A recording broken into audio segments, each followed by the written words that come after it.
c'est vrai que ce qui est assez intéressant, c'est le fait qu'on est encore dans une sorte de dispositif calendrier, donc un dispositif astronomique.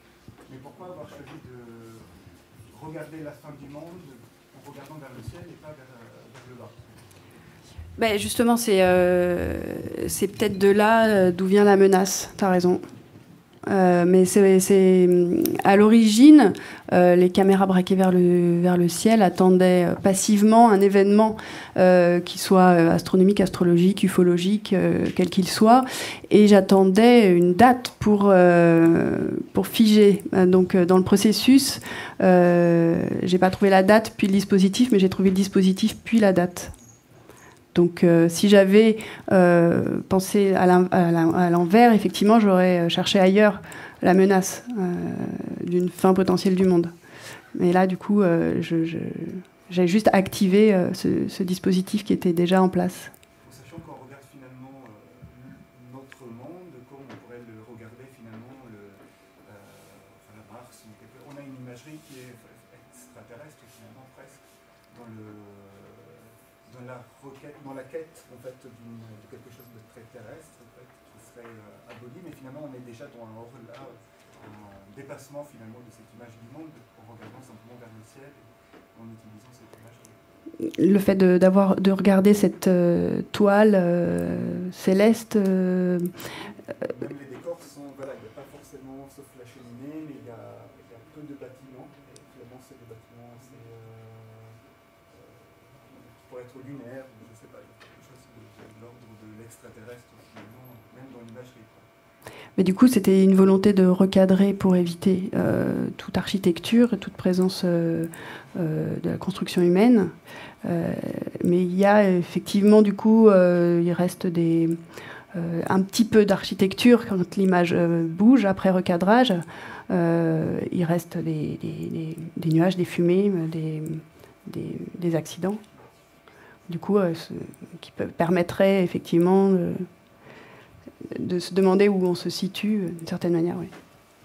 J'ai une question pour prolonger celle de Vincent. Par rapport à la peinture, parce qu'on a beaucoup entendu parler de lumière dans le ciel, mais pas de peinture, qu'est-ce que tu pourrais nous dire si tu avais observé un rapport comme ça avec la peinture classique ou avec des œuvres qui t'intéressent particulièrement? C'est vrai que c'est présent sans l'être parce que c'est très plastique et que du coup la qualité picturale elle est numérique et justement je la saisis sans y toucher mais je la saisis quand même et du coup j'en témoigne d'une qualité oui, très plastique de transfert de l'image, de compression de la donnée qui crée sa matière et du coup, c'est pictural d'une certaine manière. J'ai une autre question pour Jean-Louis Boissier, parce que je sais sa réponse comme ça un peu à bout des fois, mais tu nous as bien expliqué le rapport comme ça avec l'histoire du crayon compté, qui est fascinante, et donc qui mélange quelque part deux terrains sur lesquels qui te semblent un petit peu glissants, c'est-à-dire finalement l'art et la communication, puisque c'est grâce à son travail de sculpteur qu'il a pu mélanger l'argile et le graphite. Alors pour toi, Jean-Louis, est-ce que c'est un rapport évident maintenant entre ces deux terrains qu'on peut observer entre l'art et la communication, peut-être par rapport à des sujets déjà comme le crayon, la collection du crayon? C'est bien sûr polémique, hein, c'est une question polémique. Non, pour ma part, disons que je pense que ça dépend. Certaines institutions insistent sur la distinction à faire entre l'art et le design, d'autres au contraire. Le marché de l'art, pour se réalimenter, a introduit le design récemment. Je pense que des artistes qui m'intéressent beaucoup, comme Karl Gerstner, par exemple, l'art concret en Suisse, sont des designers et en même temps des artistes. Lose, etc. Bon, donc, il y a pas, non, pour revenir à compter, disons que je pense que dans des périodes comme celle que nous avons vécue, qui tente de rattraper le... Disons, je pense qu'il y a des très grands changements de paradigme qui font que l'art... enfin, l'art y contribue d'ailleurs, mais évidemment.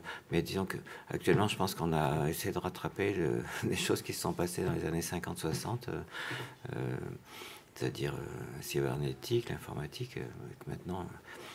Maintenant, enfin, je sais pas, dans la rue, par exemple, je vois une boutique de photographie, c'est marqué photographie numérique. Ça sert plus à rien déjà. Bon, mais disons qu'il y a des gens des artistes qui font toutes sortes de choses. Hein, voilà. Moi, j'en ai connu dans les années 80-90. Bon, après, bon, ils sortaient des beaux-arts, hein, donc peut-être ils étaient des artistes. Mais en même temps, ils étaient des ingénieurs, ils étaient des inventeurs. Enfin, voilà. Je pense que la fin du XVIIIe siècle a connu donc un certain nombre de gens qui sont un peu dans cette catégorie.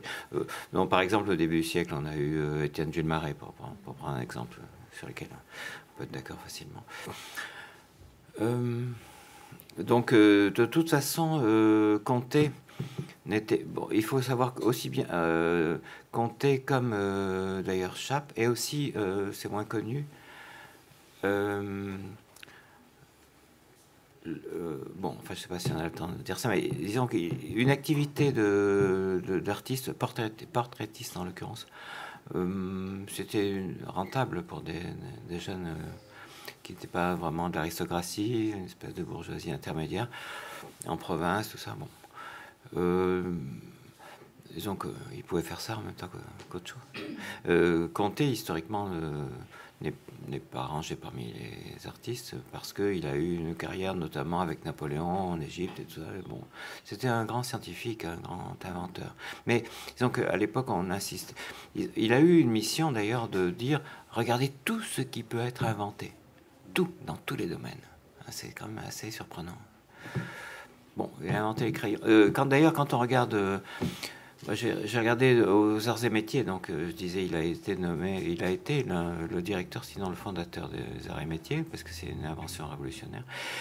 Ils oublient l'histoire des crayons est complètement secondaire. Il y a même des biographies de Comté où il ne parle pas de l'invention des crayons, ce qui est quand même assez intéressant. Ça veut dire qu'il a fait des choses plus importantes. Il a perdu un œil parce qu'il a essayé il travaille pour l'armée, enfin, la poudre.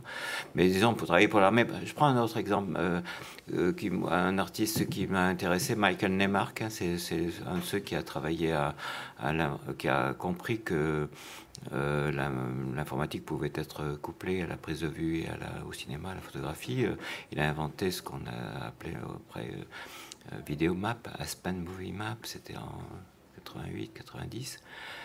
Moi, c'est là que j'ai découvert d'ailleurs le vidéodisque pour ma part, dans l'exposition Cartes et figures de la Terre au Centre Pompidou en 90.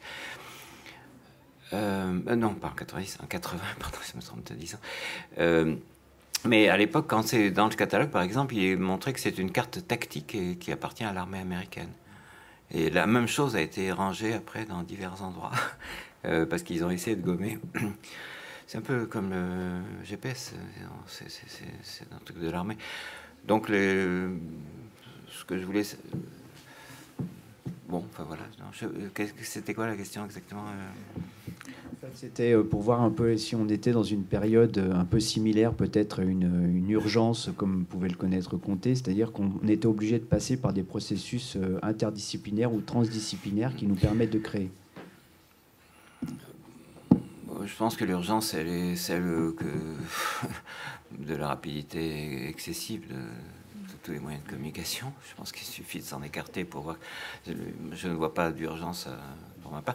Si ce n'est qu'il y a non, quelque chose d'intéressant qui est d'ailleurs présent ici même, c'est-à-dire que on cherchait à faire l'interdisciplinarité. Enfin, moi, je sais quand je suis arrivé à l'université, c'était bien vu, et puis on était voilà.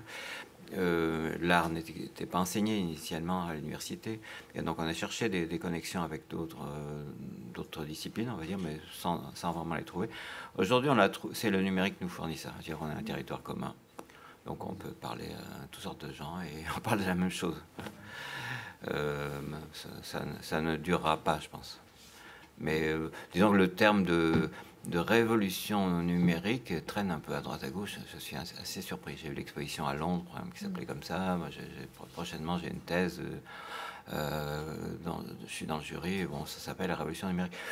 Et révolution numérique est conséquence pour les artistes. Mais alors, ça veut dire que les artistes n'ont pas participé à cette révolution? Et d'abord, est-ce que c'est une révolution?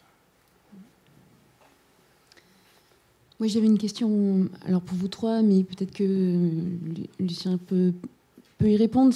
Vous avez tous insisté sur, enfin, expliqué que effectivement la difficulté à chaque fois d'archiver, de cataloguer.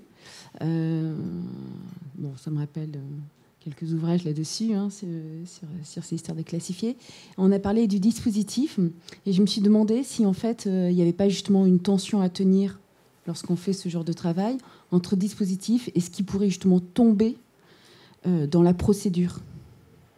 C'est-à-dire que finalement, ce que vous indiquez tous de la méfiance ou de la prudence qu'il faut avoir avec ces choses-là, c'est justement celle qui ne relèverait pas à un moment donné d'une procédure, donc de ce qui deviendrait aussi catégorisé. Donc je voulais avoir votre opinion là-dessus en tout cas.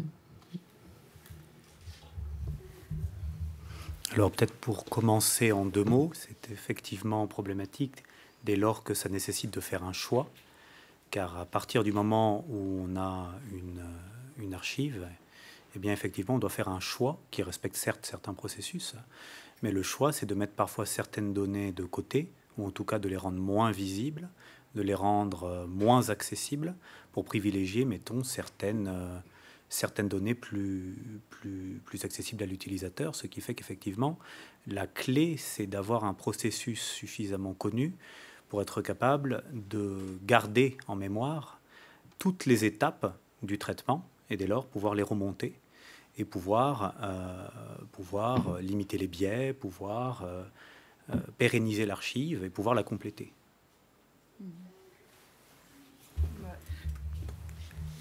Moi, j'ai fait des choix esthétiques, plastiques, et comment je compte me sortir de ça, c'est qu'une fois qu'il y en a un qui est donné, vendu, dès que je me sépare d'un tirage, il est remplacé par un autre jusqu'à épuisement, mais bon, je ne vois pas d'autre solution. Et j'ai dû par contre opérer des choix complètement subjectifs,